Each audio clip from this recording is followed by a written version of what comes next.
ಕ್ವಿಕ್ಕಾಗಿ snacks ಮಾಡ್ಕೊಂಡು ತಿನ್ನಬೇಕು ಅನ್ನಿಸ್ದಾಗ ಅಥವಾ 10-10 ನಿಮಿಷದಲ್ಲಿ ಏನಾದರೂ ಬಿಸಿ ಬಿಸಿಯಾಗಿ ಮಾಡ್ಕೊಂಡು ತಿನ್ನಬೇಕು ಅಂದ್ಕೊಂಡಾಗ ಈ ರೀತಿ ಸ್ನ್ಯಾಕ್ಸ್ ಮಾಡಿ ನೋಡಿರಿ, ತುಂಬ ಚೆನ್ನಾಗಿರುತ್ತೆ. ಗರಿಗರಿಯಾಗಿ ಟೇಸ್ಟಿಯಾಗಿ ಬರುತ್ತೆ. ಕಡಿಮೆ ಇಂಗ್ರೀಡಿಯೆಂಟ್ಸನ್ನು ಬಳಸಿ ಇವತ್ತು ಈ ಸ್ನ್ಯಾಕ್ಸನ್ನು ಮಾಡಿ ತೋರಿಸ್ತಾ ಇದ್ದೀನಿ ನೋಡಿರಿ. ಹಸಿ ಆಲೂಗಡ್ಡೆನ ಬಳಸಿ ಈ ಸ್ನ್ಯಾಕ್ಸನ್ನು ಮಾಡ್ತಾ ಇದ್ದೀನಿ. ತುಂಬ ಚೆನ್ನಾಗಿ ಕ್ರಿಸ್ಪಿಯಾಗಿ ಟೇಸ್ಟಿಯಾಗಿ ಬಂದಿದೆ. ಹಾಗಾದರೆ ತಡೆ ಯಾಕೆ, ನೀವು ಕೂಡ ಇದನ್ನು ಈಗಲೇ ಮಾಡ್ಕೊಂಡು ತಿಂದು ನೋಡಿರಿ ಹೇಗೆ ಬಂತು ಅಂತೇಳಿ ತಿಳಿಸಿ. ವಿಡಿಯೋ ಇಷ್ಟ ಆಗ್ತಾ ಇದೆಯಾ? ಎಲ್ಲ ನಿಮ್ಮ ಫ್ಯಾಮಿಲಿ ಫ್ರೆಂಡ್ ಜೊತೆ ಹೆಚ್ಚು ಶೇರ್ ಮಾಡಿರಿ, ಹೆಚ್ಚು ಲೈಕ್ ಮಾಡಿರಿ. ಇನ್ನೂ ಯಾರು ಚಾನಲ್ಗೆ ಸಬ್ಸ್ಕ್ರೈಬ್ ಮಾಡ್ಕೊಂಡಿಲ್ವೋ ಚಾನಲ್ನ ಸಬ್ಸ್ಕ್ರೈಬ್ ಮಾಡಿಕೊಂಡು ವಿಡಿಯೋನ ನೋಡಿರಿ. ಡೈಲಿ ಇದೇ ಒಳ್ಳೆ ವಿಡಿಯೋ ನೋಟಿಫಿಕೇಷನ್ ನಿಮಗೆ ಬರಬೇಕು ಅಂದರೆ ಬೆಲ್ ಬಟನನ್ನು ಪ್ರೆಸ್ ಮಾಡಿರಿ. ಆವಾಗ ನಾನು ಹಾಕೋ ಡೈಲಿ ವಿಡಿಯೋ ನೋಟಿಫಿಕೇಷನ್ ನಿಮಗೆ ಬರುತ್ತೆ. ಈಸಿಯಾಗಿ ಇದನ್ನು ನೀವು ಪ್ರಿಪೇರ್ ಮಾಡ್ಕೋಬೋದು. ಇದೇ ರೀತಿ ಎಲ್ಲ ಸ್ನ್ಯಾಕ್ಸ್ಗಳನ್ನು ನೋಡಿರಿ. ಒಂದು ಮೀಡಿಯಮ್ ಸೈಜಿನ ಆಲೂಗಡ್ಡೆನ ತೊಗೊಂಡಿದ್ದೀನಿ ನಾನು. ನಿಮಗೆ ಸ್ನ್ಯಾಕ್ಸ್ ಕ್ವಾಂಟಿಟಿ ಜಾಸ್ತಿ ಇದೆ ಅಂದರೆ ನೀವು 2 ಆಲೂಗಡ್ಡೆನಾದರೂ ಬಳಸ್ಬೋದು. ಇಲ್ಲಿ ಹಸಿ ಆಲೂಗಡ್ಡೆನ ಬಳಸಿ ಇವತ್ತು ಮಾಡ್ತಾಯಿದ್ದೀನಿ. ಇದ್ರ ಮೇಲಿನ ಸಿಪ್ಪೆನೆಲ್ಲ ನೀಟಾಗಿ ಇದನ್ನು ತೆಗೆದುಬಿಡ್ರಿ. ಇದರಲ್ಲಿರುವಂಥ ಮಣ್ಣು ಅದೇನಾದರೂ ಇದ್ದರೆ ಹೊರಟೋಗುತ್ತೆ. ಈ ರೀತಿ ಸಿಪ್ಪೆನ ಗ್ರೇಟ್ ಮಾಡಿ ತಗೊಳ್ಳೋದ್ರಿಂದ ಸ್ನ್ಯಾಕ್ಸು ತುಂಬ ಚೆನ್ನಾಗಿ ಗರಿಗರಿಯಾಗಿ ಬರುತ್ತೆ, ಟೇಸ್ಟಿಯಾಗಿ ಬರುತ್ತೆ. ನಾನಿಲ್ಲಿ ದೊಡ್ಡದಾದಂಥ ಆಲೂಗಡ್ಡೆನ ಬಳಸ್ತಾ ಇದ್ದೀನಿ ನೋಡಿರಿ. ಈ ಥರ ಹಸಿ ಆಲೂಗಡ್ಡೆಯಿಂದ ನೋಡಿರಿ ಇನ್ಸ್ಟಂಟಾಗಿ ಮಾಡ್ಕೊಂಡು ತಿನ್ನಬೇಕು ಅಂದ್ಕೊಂಡಾಗ ಸ್ನ್ಯಾಕ್ಸನ್ನು ಈ ಥರ ಮಾಡಿರಿ, ತುಂಬ ಚೆನ್ನಾಗಿರುತ್ತೆ. ಈಗ ಇದನ್ನು ಇನ್ನೊಂದು ಸರಿ ನಾನು ನೀರಲ್ಲಿ ಹಾಕಿ ವಾಶ್ ಮಾಡಿ ತೊಗೊಂಡು ಬಂದು ಈ ರೀತಿ ಗ್ರೇಟರಲ್ಲಿ ಗ್ರೇಟ್ ಮಾಡಿಕೊಡ್ರಿ, ತುರಿದುಕೊಡ್ರಿ ತುರಿಯೋ ಮನೆಯಿಂದ. ಇಲ್ಲಾಂದರೆ ಚೀಸ್ ಗ್ರೇಟರ್ ಇದ್ದರೆ ಅದರಲ್ಲಾದರೂ ನೀವು ಗ್ರೇಟ್ ಮಾಡ್ಕೋಬೋದು. ಇದನ್ನು ನಾನಿಲ್ಲಿ ಮೀಡಿಯಮ್ ಲೇಯರ್ಸ್ ಅಂದರೆ ಚಿಕ್ಕದಾದಂಥ ಲೇಯರ್ಸನ್ನು ನಾನಿಲ್ಲಿ ಗ್ರೇಟ್ ಮಾಡ್ತಾಯಿದ್ದೀನಿ. ತುಂಬ ದೊಡ್ಡದಾಗಿಂತ ಮಾಡ್ತಾಯಿಲ್ಲ, ಚಿಕ್ಕದಾಗಿರುವಂಥ ಲೇಯರ್ಸನ್ನು ಗ್ರೇಟ್ ಮಾಡ್ತಾಯಿದ್ದೀನಿ ನೋಡಿರಿ. ಇದೇ ರೀತಿ ಎಲ್ಲ ಆಲೂಗಡ್ಡೆನ ಗ್ರೇಟ್ ಮಾಡಿ ತೋರಿಸ್ತಾಯಿದ್ದೀನಿ ನೋಡಿರಿ. ತುಂಬ ಚೆನ್ನಾಗಿ ಬಂದಿದೆ.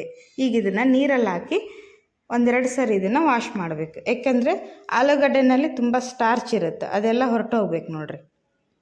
ಈ ಸ್ಟಾರ್ಚ್ ಇದ್ದರೆ ಕಪ್ಪಾಗ್ಬಿಡುತ್ತೆ. ನಾವು ಗ್ರೇಟ್ ಮಾಡಿ ಇಟ್ಕೊಂಡಂಥ ಅಥವಾ ಕಟ್ ಮಾಡಿದಂಥ ಆಲೂಗಡ್ಡೆ ಕಪ್ಪಾಗಬಾರ್ದು ಅಂದ ಈ ರೀತಿ ಇದನ್ನು ತೊಳ್ಕೊಳ್ರಿ. ಚೆನ್ನಾಗಿ ಇದನ್ನು ವಾಶ್ ಮಾಡಿ ನೀರು ಇಲ್ಲದಿರೋ ರೀತಿ ಇದನ್ನು ಈ ಥರ ಸ್ಕ್ವೀಸ್ ಮಾಡಿ ಇಟ್ಕೊಂಡು ಮತ್ತೆ ಇದನ್ನು 1-2 ಸರಿ ವಾಶ್ ಮಾಡಿ ತೊಗೊಂಡು ಬರ್ತೀನಿ ನಾನು. ಈ ರೀತಿ ಮಾಡೋದ್ರಿಂದ ಆಲೂಗಡ್ಡೆ ಕಪ್ಪಾಗಿರೋದಿಲ್ಲ, ಇದರಲ್ಲಿಂಥ ಸ್ಟಾರ್ಚ್ ಎಲ್ಲ ಹೊರಟೋಗುತ್ತೆ. ನೋಡಿರಿ ಎಷ್ಟೊಂದು ಸ್ಟಾರ್ಚ್ ಇದೆ ಅಂಥೇಳಿ. ನೋಡಿರಿ ಇಲ್ಲಿ 2-3 ಸರಿ ನಾನು ವಾಶ್ ಮಾಡಿ ತೊಗೊಂಬಂದಿದ್ದೀನಿ. ಎಷ್ಟು ಹಾರ್ಡ್ ಆಗಿದೆ ನೋಡಿರಿ. ಈ ಥರ ಲೇಯರ್ಸ್ ಎಲ್ಲ ಹಾರ್ಡ್ ಆಗುತ್ತೆ, ಸ್ನ್ಯಾಕ್ಸ್ ಕ್ರಿಸ್ಪಿಯಾಗಿ ಬರುತ್ತೆ. ಈಗ ನೆಕ್ಸ್ಟ್ ನೋಡಿರಿ, ಇಲ್ಲಿ ನಾನು ಒಂದು ಅರ್ಧ ಕಪ್ಪಷ್ಟು ಬಾಂಬೆ ರವೆನ ತೊಗೊಂಡಿದ್ದೀನಿ. ಚಿರೋಟಿ ರವೆ, ಬಾಂಬೆ ರವೆ ಯಾವುದಾದ್ರೂ ನೀವು ಯೂಸ್ ಮಾಡ್ಬೋದು. ಒಂದು ಅರ್ಧ ಕಪ್ಪಷ್ಟು ನಾನಿಲ್ಲಿ ಬಳಸ್ತಾ ಇದ್ದೀನಿ. ಈಗ ಇದನ್ನೊಂದು ಬೌಲಿಗೆ ಹಾಕೋಣ. ನೀವು ಒಂದು ಪೂರ್ತಿ ಬೌಲ್ ಆದರೂ ತೊಗೋಬೋದು. ಅಂದರೆ ಸ್ನ್ಯಾಕ್ಸ್ ಜಾಸ್ತಿ ಬೇಕು ಅಂದಾಗ ಒಂದು ಪೂರ್ತಿಯಾಗಿರುವಂಥ ಬೌಲನ್ನು ತೊಗೋಬೋದು. ಇದಕ್ಕೆ ಅರ್ಧ ಕಪ್ಪಷ್ಟು ಕಡಲೆ ಹಿಟ್ಟನ್ನು ಹಾಕ್ತಾಯಿದ್ದೀನಿ ನೋಡಿರಿ. ಅರ್ಧ ಕಪ್ ರವೆ, ಅರ್ಧ ಕಪ್ಪು ಕಡಲೆ ಹಿಟ್ಟು ಅಂದರೆ ಹಸಿ ಕಡಲೆಬೇಳೆ ಹಿಟ್ಟು, ನಾವು ಬಜ್ಜಿ ಬೋಂಡ ಮಾಡೋಕ್ಕೆಲ್ಲ ಯೂಸ್ ಮಾಡ್ತೀವಲ್ವ ಅದೇ ಹಿಟ್ಟನ್ನು ತೊಗೊಂಡಿದ್ದೀನಿ. ಇದನ್ನು ಚೆನ್ನಾಗಿ ರವೆ ಜೊತೆ ಮಿಕ್ಸ್ ಮಾಡೋಣ. ಕಡಲೆ ಹಿಟ್ಟು ಹಾಕೋದ್ರಿಂದ ಇದು ರುಚಿ ಇನ್ನೂ ಡಬಲ್ ಆಗುತ್ತೆ. ಈಗ ಇದಕ್ಕೆ 1 ಕಪ್ಪಷ್ಟು ನೀರನ್ನು ಆ್ಯಡ್ ಮಾಡ್ತಾಯಿದ್ದೀನಿ ನೋಡಿರಿ. ಇದರಲ್ಲಿ ಪೂರ್ತಿ ಇದು ಡಿಪ್ ಆಗಬೇಕು. ರವೆ ಮತ್ತು ಕಡಲೆಬೇಳೆ ಹಿಟ್ಟನ್ನು ನಾನು ಈಕ್ವಲ್ ಕ್ವಾಂಟಿಟಿಯಲ್ಲಿ ತೊಗೊಂಡಿದ್ದೀನಿ ನೋಡಿ. ಇದನ್ನು ಗಂಟು ಇಲ್ಲದೇ ಇರೋ ರೀತಿ ಕಲಸ್ರಿ. ನಾವು ಕಡಲೆಬೇಳೆ ಹಿಟ್ಟು ಬಳಸಿರೋದ್ರಿಂದ ಇದರಲ್ಲಿ ಗಂಟು ಜಾಸ್ತಿ ಆಗೋ ಅವಕಾಶ ಇರುತ್ತೆ. ಹಂಗೆ ಆಗಬಾರ್ದು ಅಂದಾಗ ಇದು ನೋಡಿರಿ ಈ ರೀತಿ ಗಂಟುಗಳು ಇಲ್ಲದೇ ಇರೋ ರೀತಿ 1-2 ನಿಮಿಷ ಮಿಕ್ಸ್ ಮಾಡಿದ್ರೆ ಅದು ಚೆನ್ನಾಗಿ ಈ ರೀತಿ ಬರುತ್ತೆ ನೋಡಿರಿ. ಹೀಗೆ ಇದನ್ನು ಮಿಕ್ಸ್ ಮಾಡ್ಕೊಂಡು ಇಟ್ಕೊಳ್ರಿ. ಇಷ್ಟಾದರೆ ಸಾಕು, ತುಂಬ ನೀರೇನು ಹಾಕೋದು ಬೇಡ. ಈಗ ಇದನ್ನು ಸೈಡಿಗೆ ಎತ್ತಿಡೋಣ. ಈಗ ನೋಡಿ ಒಂದು ಕಡಾಯಿನ ನಾನಿಲ್ಲಿ ಬಿಸಿ ಮಾಡೋಕೆ ಇಟ್ಟಿದ್ದೀನಿ ಆಲ್ರೆಡಿ. ಸ್ವಲ್ಪ ಇದಕ್ಕೆ 1 ಸ್ಪೂನಷ್ಟು ಎಣ್ಣೆ ಹಾಕೋಣ. ಸಿಂಪಲ್ ಆದಂಥ ಒಂದು ಒಗ್ಗರಣೆನ ಪ್ರಿಪೇರ್ ಮಾಡೋಣ. ಇಲ್ಲಿ 1 ಸ್ಪೂನ್ ಆದರೆ ಸಾಕು ನೋಡಿರಿ, ತುಂಬ ಎಣ್ಣೆ ಹಾಕೋ ಅವಶ್ಯಕತೆ ಇಲ್ಲ. ಇದನ್ನು ಈಗ ಈ ತವಾ ತುಂಬ ನಾನಿಲ್ಲಿ ಸ್ಪ್ರೆಡ್ ಮಾಡಿದ್ದೀನಿ ಆಯಿಲನ್ನು. ಇದಕ್ಕೆ 1 ಸ್ಪೂನಷ್ಟು ಅಜ್ವಾನನ್ನು ಹಾಕ್ತಾಯಿದ್ದೀನಿ. ಸ್ವಲ್ಪ ಲೋ ಫ್ಲೇಮ್ ಇಟ್ಕೊಳ್ರಿ. ಲೋ ಫ್ಲೇಮ್ ಇಟ್ಟು ಒಗ್ಗರಣೆ ಹಾಕ್ರೆ ಅಜ್ವಾನ ಸೀದೋಗಬಾರ್ದು, ಹೊತ್ತೋಗಬಾರ್ದು. ಈಗ ಇದಕ್ಕೆ ಗ್ರೇಟ್ ಮಾಡಿದಂಥ ಆಲೂಗಡ್ಡೆ ಲೇಯರ್ಸನ್ನೆಲ್ಲ ಹಾಕ್ರಿ. ನಾವು ಫಸ್ಟೇನು ಗ್ರೇಟ್ ಮಾಡಿ ಇಟ್ಕೊಂಡಿದ್ವಲ್ಲ ಅದೇ ಆಲೂಗಡ್ಡೆ ಲೇಯರ್ಸ್. ಸ್ವಲ್ಪ ಇದಕ್ಕೆ ಕರಿಬೇವು ಸೊಪ್ಪನ್ನು ಹಾಕ್ತಾಯಿದ್ದೀನಿ. ಕರಿಬೇವು ಸೊಪ್ಪನ್ನು ಕಟ್ ಮಾಡಿ ಹಾಕ್ರಿ, ಸಣ್ಣಗೆ ಕಟ್ ಮಾಡಿ ಹಾಕ್ರಿ, ಚೆನ್ನಾಗಿ ಬರುತ್ತೆ. ಒಗ್ಗರಣೆಯಲ್ಲಿ ಅದ್ರ ಅರೋಮ ಎಲ್ಲ ತುಂಬ ಚೆನ್ನಾಗಿ ಬಿಟ್ಕೊಳ್ಳುತ್ತೆ ನೋಡಿರಿ. ಟೇಸ್ಟ್ ಕೂಡ ತುಂಬ ಚೆನ್ನಾಗಿರುತ್ತೆ. ಈಗ ಇದನ್ನು ಆಲೂಗಡ್ಡೆ ಲೇಯರ್ಸನ್ನು ಎಣ್ಣೆಯಲ್ಲಿ ಸರಿಯಾಗಿ ಫ್ರೈ ಮಾಡ್ಕೊಳ್ರಿ. ಇದ್ರದ್ದು ಸ್ವಲ್ಪ ಹಸಿ ವಾಸನೆ ಎಲ್ಲ ಹೋಗಬೇಕು ಆಲೂಗಡ್ಡೆದು. ಚೆನ್ನಾಗಿ ಫ್ರೈ ಆದಮೇಲೆ ಇದು ಕಲರ್ ಚೇಂಜ್ ಆಗುತ್ತೆ, ಸಾಫ್ಟ್ ಆಗಿ ಬರುತ್ತೆ ನೋಡಿರಿ. ಅಲ್ಲಿವರೆಗೂ ಇದನ್ನು ಒಂದು 2 ನಿಮಿಷ ಇದನ್ನು ಫ್ರೈ ಮಾಡ್ಕೊಂಡ್ಮೇಲೆ ಇದಕ್ಕೆ ರುಚಿಗೆ ತಕ್ಕಷ್ಟು ಉಪ್ಪನ್ನು ಹಾಕ್ತಾಯಿದ್ದೀನಿ. ಎಷ್ಟು ಬೇಕು ಉಪ್ಪು ಈಗವಾಗ ನೋಡಲೇ ಹಾಕ್ಕೊಳ್ರಿ. ಇದನ್ನು ಮತ್ತೆ ಒಂದು ಸರಿ ಮಿಕ್ಸ್ ಕೊಡ್ರಿ ಚೆನ್ನಾಗಿ. ಉಪ್ಪು ಹಾಕಿದ ಮೇಲೆ ಇನ್ನೂ ಬೇಗ ಫ್ರೈ ಆಗುತ್ತೆ ನೋಡಿರಿ ಆಲೂಗಡ್ಡೆ. ಸ್ವಲ್ಪ ಇದು ಕಲರ್ ಚೇಂಜ್ ಆಗೋವರೆಗೂ ಇದನ್ನು ಫ್ರೈ ಮಾಡಿಕೊಳ್ರಿ. ಸರಿಯಾಗಿ ಫ್ರೈ ಆದಮೇಲೆ ಇದಕ್ಕೆ ನೋಡಿರಿ ಸ್ವಲ್ಪ ನಾನು ಖಾರದ ಪುಡಿನ ಹಾಕ್ತಾಯಿದ್ದೀನಿ. ಖಾರ ಎಷ್ಟು ಬೇಕೋ ಅಷ್ಟು ನೋಡಿಕೊಂಡು ನೀವು ಯೂಸ್ ಮಾಡ್ಕೋಬೋದು. 1 ಸ್ಪೂನಷ್ಟು ಬಿಳಿ ಎಳ್ಳನ್ನು ಹಾಕ್ತಾಯಿದ್ದೀನಿ ನೋಡಿರಿ. ಎಳ್ಳು ಹಾಕೋದ್ರಿಂದ ಒಳ್ಳೆ ಕ್ರಂಚ್ ಬರುತ್ತೆ. ಎಳ್ಳಿನ ಜೊತೆ ಎಳ್ಳು ಫ್ರೈ ಆದಮೇಲೆ ಟೇಸ್ಟ್ ಕೂಡ ಸೂಪರಾಗಿ ಬರುತ್ತೆ ನೋಡಿರಿ. ಎಳ್ಳಿನ ರುಚಿ ತುಂಬ ಚೆನ್ನಾಗಿರುತ್ತೆ. ಸರಿಯಾಗಿ ಮಿಕ್ಸ್ ಆದಮೇಲೆ ಇದಕ್ಕೆ 1 ಸ್ಪೂನಷ್ಟು ನಾನಿಲ್ಲಿ ಧನಿಯಾ ಪೌಡ್ರನ್ನು ಹಾಕ್ತಾಯಿದ್ದೀನಿ. ಇದನ್ನು ಎಲ್ಲದೂ ಇದು ಚೆನ್ನಾಗಿ ಮಿಕ್ಸ್ ಮಾಡಿಕೊಡ್ರಿ. ಒಗ್ಗರಣೆಯಲ್ಲಿ ಎಲ್ಲ ಸ್ಪೈಸಸ್ಸು ನೀಟಾಗಿ ಫ್ರೈ ಆಗಬೇಕು. ಮತ್ತು ನೋಡಿರಿ ಇದಕ್ಕೆ 1 ಸ್ಪೂನಷ್ಟು ಗರಂ ಮಸಾಲ ಪೌಡ್ರನ್ನು ಹಾಕ್ತಾಯಿದ್ದೀನಿ. ಇಲ್ಲ ನೀವು ಆಮ್ಚೂರ್ ಪೌಡ್ರ್ ಇದೆ ಅಂದರೆ ಅದನ್ನು ಹಾಕ್ಬೋದು, ಇನ್ನೂ ಸ್ವಲ್ಪ ಚಟ್ಪಟ ಅಂಥೇಳಿ ಟೇಸ್ಟ್ ಕೊಡುತ್ತೆ. ನಾನಿಲ್ಲಿ ಇವೆರಡೇ ಮಸಾಲನಾಗ ಬಳಸ್ತಾ ಇದ್ದೀನಿ, ಗರಂ ಮಸಾಲ ಮತ್ತು ಧನಿಯಾ ಪೌಡ್ರ್. ಇದೆಲ್ಲದು ಸರಿಯಾಗಿ ಫ್ರೈ ಆಗಿ ಒಂದು ಒಳ್ಳೆ ಅರೋಮ ಬಿಟ್ಕೊಳ್ಳುತ್ತೆ. ಅಲ್ಲಿವರೆಗೂ ಇದನ್ನೊಂದು 2 ನಿಮಿಷ ಫ್ರೈ ಮಾಡಿಕೊಡ್ರಿ. ಸರಿಯಾಗಿ ಎಲ್ಲದು ಫ್ರೈ ಆದಮೇಲೆ ಫಸ್ಟ್ ನಾವು ರವೆ ಮತ್ತು ಕಡಲೆ ಹಿಟ್ಟಿನ ಮಿಶ್ರಣವನ್ನು ಏನು ಮಿಕ್ಸ್ ಮಾಡಿಟ್ಟಿದ್ವಲ್ವ ಇದನ್ನು ಈಗ ಇದಕ್ಕೆ ಹಾಕೋಣ. ನೋಡಿರಿ ಇದು ಒಂದು 5 ನಿಮಿಷ ಚೆನ್ನಾಗಿ ನೀರೆಲ್ಲ ಅಬ್ಸರ್ವ್ ಮಾಡಿಕೊಂಡು ರವೆ ಸಾಫ್ಟಾಗಿ ನೆನೆದಿರುತ್ತೆ. ಈಗ ಇದನ್ನು ಹಾಕೋಣ. ಇದಕ್ಕೆ ಲೋ ಫ್ಲೇಮ್ ಇಟ್ಕೊಂಡು ಹಾಕಿ ಸರಿಯಾಗಿ ಮಿಕ್ಸ್ ಮಾಡಿಕೊಡ್ರಿ.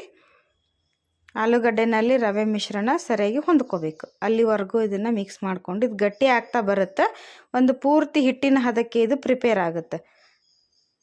ಅಲ್ಲಿವರೆಗೂ ಇದನ್ನು ಸರಿಯಾಗಿ ಹಸಿ ವಾಸನೆ ಎಲ್ಲ ಹೋಗಿ ಸೂಪರ್ ಆದಂಥ ಹಿಟ್ಟು ತಯಾರಾಗುತ್ತೆ ನೋಡಿರಿ. ನೋಡಿ ಈ ರೀತಿ ಬರುತ್ತೆ. ಒಂದು 2 ನಿಮಿಷ ನೀವು ಇದನ್ನು ಫ್ರೈ ಮಾಡಿದ್ರೆ ನಿಮಗೆ ಈಸಿಯಾಗಿ ಗೊತ್ತಾಗುತ್ತೆ. ಯಾವುದೇ ಗಂಟುಗಳಾಗೋದಿಲ್ಲ, ಏನಾಗೋದಿಲ್ಲ.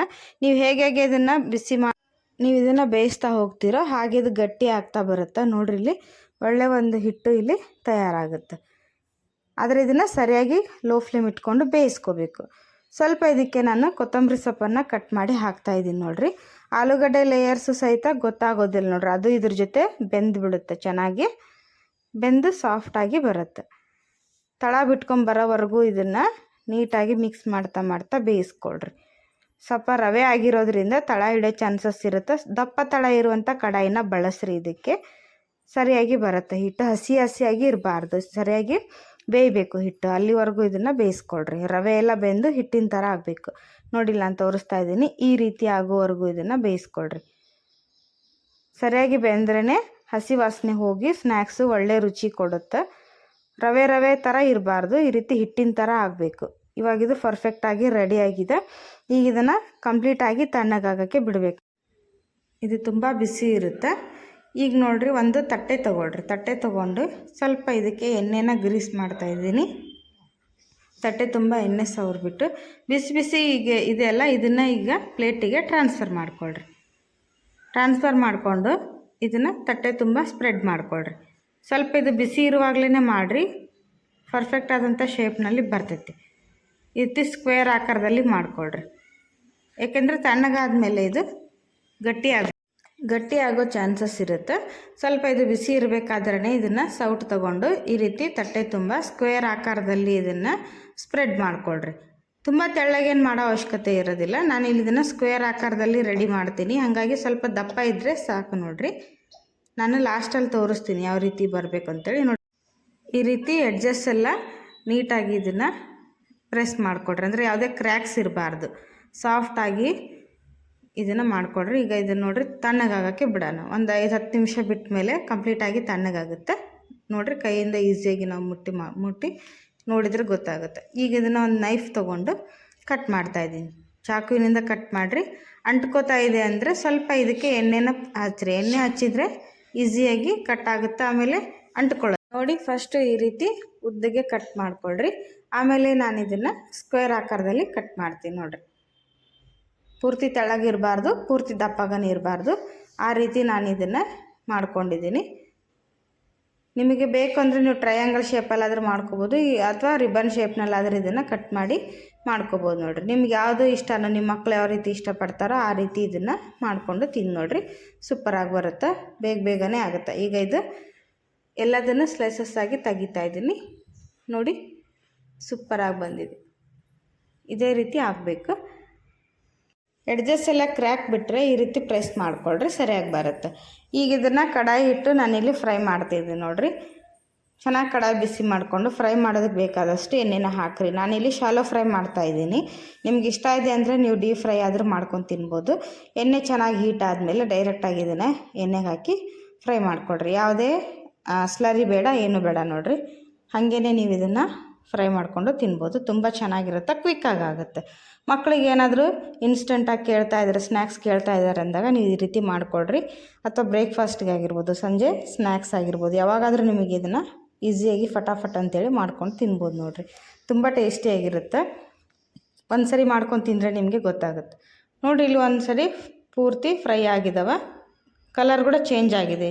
ಈಗ ಇದನ್ನು ತಿರುಗಿಸಾಕಿ ಮತ್ತು ಇದನ್ನು ಲೋ ಫ್ಲೇಮ್ ಇಟ್ಟು ಫ್ರೈ ಮಾಡ್ಕೊಳ್ರಿ. ಒಳಗಡೆಯಿಂದನೂ ಸಹಿತ ಕ್ರಿಸ್ಪಿಯಾಗಿ ಫ್ರೈ ಆಗ್ತದೆ, ಮೆತ್ತಗಾಗೋದಿಲ್ಲ. ತುಂಬ ಚೆನ್ನಾಗಿ ಗರಿಗರಿಯಾಗಿ ಬರ್ತೈತೆ ನೋಡಿರಿ. ಕಲರ್ ಚೇಂಜ್ ಆದಾಗಲೇ ನಿಮಗೆ ಗೊತ್ತಾಗುತ್ತೆ ಸರಿಯಾಗಿ ಫ್ರೈ ಆಗಿದೆಯೋ ಇಲ್ಲ ಅಂಥೇಳಿ. ಎರಡೂ ಕಡೆ ಇದೇ ರೀತಿ ಫ್ರೈ ಮಾಡ್ಕೊಳ್ರಿ ನೋಡಿ. ತುಂಬ ಚೆನ್ನಾಗಿ ಬಂದಿದ್ದಾವೆ, ಈಗ ಸರಿಯಾಗಿ ಫ್ರೈ ಆಗಿದೆ. ಈಗ ಇದನ್ನು ಎಣ್ಣೆ ಬಸ್ತು ಪ್ಲೇಟಿಗೆ ಹಾಕಿ ಸರ್ವ್ ಮಾಡ್ಕೊಳ್ರಿ. ಬಿಸಿ ಬಿಸಿಯಾಗಿ ತಿನ್ಬೋದು ಅಥವಾ ತಣ್ಣಗಾದ್ಮೇಲೂ ತಿನ್ಬೋದು. ಇದನ್ನು ನೋಡಿರಿ, ಫಸ್ಟು ನಾವೇನು ಸ್ಕ್ವೇರ್ ಆಕಾರದಲ್ಲಿ ಕಟ್ ಮಾಡ್ತೀವಲ್ವ, ಆ ರೀತಿ ಕಟ್ ಮಾಡಿ ಒಂದು ಏರ್ಟೈಟ್ ಕಂಟೈನರ್ನಲ್ಲಿ ಹಾಕಿ ನೀವು ಫ್ರಿಜ್ಜಿನಲ್ಲಿ ಇಟ್ಟರೆ ನೋಡಿರಿ, ಒಂದು 4-5 ದಿನದವರೆಗೂ ಇದನ್ನು ಸ್ಟೋರ್ ಮಾಡಿ ನೀವು ಯಾವಾಗ ಬೇಕೋ ಆವಾಗ ಈಸಿಯಾಗಿ ಫ್ರೈ ಮಾಡಿಕೊಂಡು ತಿನ್ಬೋದು ನೋಡಿರಿ. ಇನ್ಸ್ಟೆಂಟಾಗಿ ಏನೋ ಕೆಡೋದಿಲ್ಲ, ಹಾಳಾಗೋದಿಲ್ಲ. ನಾವು ರವೆನ ಚೆನ್ನಾಗಿ ಬೇಯಿಸಿರೋದ್ರಿಂದ ನೀವು 3-4 ದಿನದವರೆಗೂ ಅದನ್ನು ಸ್ಟೋರ್ ಮಾಡಿ ತಿನ್ಬೋದು. ಇದೆಲ್ಲದು ಪರ್ಫೆಕ್ಟಾಗಿ ಫ್ರೈ ಆದಮೇಲೆ ನಾನಿಲ್ಲಿ ಬಿಸಿ ಬಿಸಿಯಾಗಿ ಎಣ್ಣೆ ಬಸ್ತು ತೆಗಿತಾ ಇದ್ದೀನಿ. ಸೂಪರಾಗಿ ಬಂದಿದೆ. ಎಲ್ಲ ಸ್ನ್ಯಾಕ್ಸನ್ನು ಇದೇ ರೀತಿ ಫ್ರೈ ಮಾಡಿ ತೊಗೊಳ್ರಿ. ನೋಡಿರಿ ಎಷ್ಟು ಕ್ರಿಸ್ಪಿಯಾಗಿ ಬಂದಿದೆ ಅಂತ ನಾನಿಲ್ಲಿ ತೋರಿಸ್ತಾ ಇದ್ದೀನಿ. ನೋಡಿದ್ರೇ ಬಾಯಲ್ಲಿ ನೀರು ಬರ್ತಾಯಿದೆ ನೋಡಿ. ತುಂಬ ಟೇಸ್ಟಿಯಾಗಿರುತ್ತೆ. ಖಂಡಿತ ಒಂದ್ಸರಿ ಟ್ರೈ ಮಾಡಿ ನೋಡಿರಿ. ಇದೇ ರೀತಿ ಎಲ್ಲ ಆಲೂಗಡ್ಡೆ ಸ್ನ್ಯಾಕ್ಸ್ ರೆಸಿಪಿಗಳನ್ನು ನಾನು ನಮ್ಮ ಚಾನಲ್ನಲ್ಲಿ ಶೇರ್ ಮಾಡಿದ್ದೀನಿ. ಚಾನಲ್ ಓಪನ್ ಮಾಡಿ ನೋಡಿದ್ರೆ ಎಲ್ಲ ರೀತಿಯ ರೆಸಿಪಿಗಳು ನಿಮಗೆ ಅವೈಲೇಬಲ್ ಇರುತ್ತೆ. ವಿಡಿಯೋ ನೋಡೋದಕ್ಕೆ ಧನ್ಯವಾದಗಳು. ಬಾಯ್.